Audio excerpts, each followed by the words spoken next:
तिनसुकिया बोरगुड़ी नोखराई गांव स्थित नहराई प्राथमिक विद्यालय में आज एक सार्वजनिक सभा आयोजित कर गांव के लोगों द्वारा नहराई प्राथमिक विद्यालय के पुनः निर्माण करवाने हेतु पदुमनी चाय बागान के मालिक राजकुमार अग्रवाल सहित पूरे परिवार के प्रति आभार व्यक्त करते हुए उनका अभिनंदन किया गया।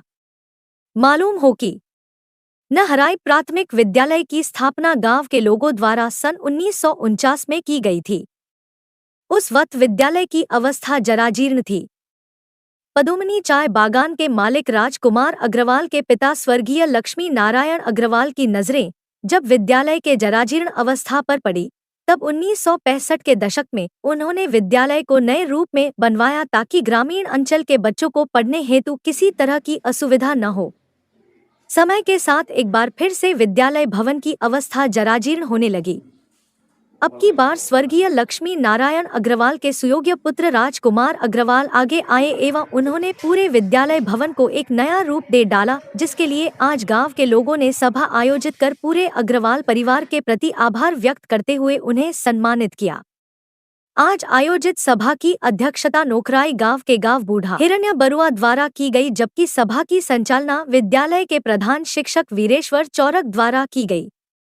सभा में अंचल के विशिष्ट व्यक्ति लक्ष्यधर हजारिका, रुद्रकांत गोहाई, दीपेन बरुआ, शिक्षिका परिणीता सोनोवाल एवं अग्रवाल परिवार के राजकुमार अग्रवाल, श्रीमती सरला देवी अग्रवाल, विवेक अग्रवाल, रजनी अग्रवाल एवं राहुल अग्रवाल उपस्थित थे।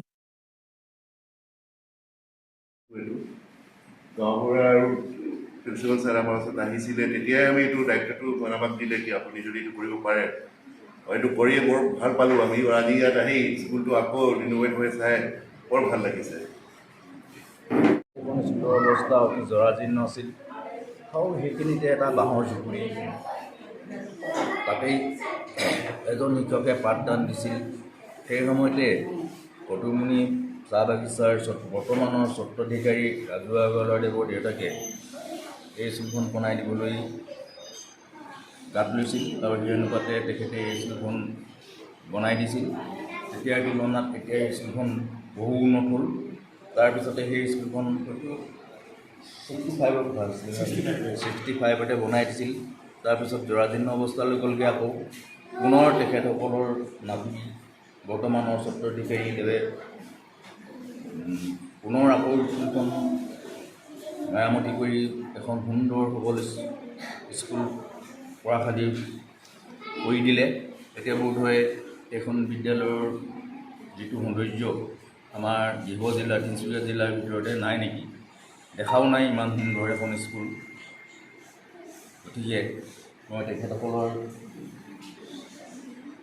বাগান বৰ্তমানৰ স্বত্বাধিকাৰীসকলক তেওঁলোকে পিতৃ পিতামহৰ সম্পত্তি এটা পুনৰ গঢ় দি থোৱাৰ কাৰণে মই তেখেতসকলৰ ওচৰত ধন্যবাদ জ্ঞাপন কৰিছোঁ। আৰু লগতে ইমান ধুনীয়াকৈ যিহেতু বনাই দিছে পদুমনি চাহ বাগিচাৰ স্বত্বাধিকাৰী আগতে যিটো অৱস্থাত আছিলে তাতকৈ অলপ যথেষ্টখিনি উন্নত কৰি তুলিলে, ভাল লাগিছে সেইটো কাৰণে।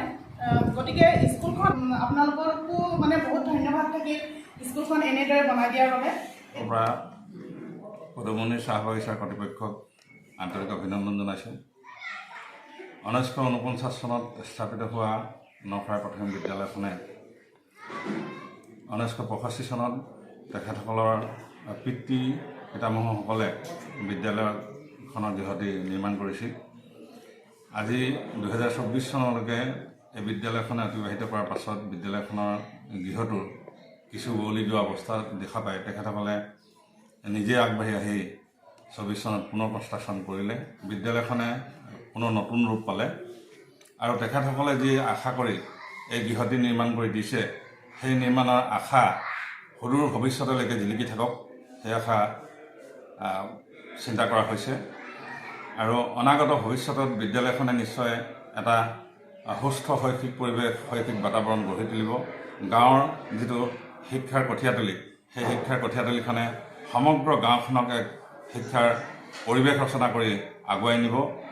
পদুমনি চাহ বাগিচাৰ কৰ্তৃপক্ষক আমি অন্তঃকৰণেৰে ধন্যবাদ জনাইছোঁ আৰু কৃতজ্ঞতা জনাইছোঁ। আৰু সেইকাৰণে আজি গাঁৱৰবাসী ৰাইজেও তেখেতসকলৰ প্ৰতি কৃতজ্ঞতা জ্ঞাপন কৰি তেখেতসকলক আমন্ত্ৰণ কৰি আনিছে আৰু সমগ্ৰ ৰাইজে তেখেতসকলৰ সন্মানাৰ্থে কেঁচুৱে আয়োজন আৰম্ভ কৰিছে। ধন্যবাদ জ্ঞাপন কৰিছোঁ পদুমণি চাহ বাগিচাৰ স্বত্বাধিকাৰ এতিয়া বৰ্তমানৰ ৰাজহুৱা আৰু বিবেক অৰুণাদেৱক।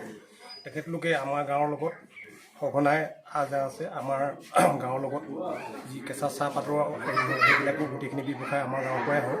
তেখেতলোকে আমাৰ গাঁৱৰ বিভিন্ন অনুষ্ঠান, আমাৰ গাঁৱত সেই স্কুল ঘৰটো আমাৰ ৰাজকুমাৰ অৰুণাদেৱৰ পিতৃ তেখেতলোকে আমি জন্ম নাই তেতিয়া দিনতে তেখেতলোকে পকী ঘৰ নিৰ্মাণ কৰি স্থাপন কৰি দিছে 1965 আৰু তাৰ পাছত এটা পৰ্যায়ক্ৰমে তেখেতলোকে স্কুলখনৰ আমাৰ গাঁৱলৈ যিহেতুকে তেখেতলোকে অহা যোৱা কৰি থাকে আৰু তাত দেখি তেখেতলোকে উৰি যোৱা যিখন তলৰ ফ্ল'ৰখন ভাঙি গৈছিলে, ওপৰ টিংপাতবিলাক গোটেইবিলাক বেয়া হৈ গৈছিলে, বৰষুণ পৰিছিলে, চিলিংবিলাক বস্তা চিলিং আছিলে।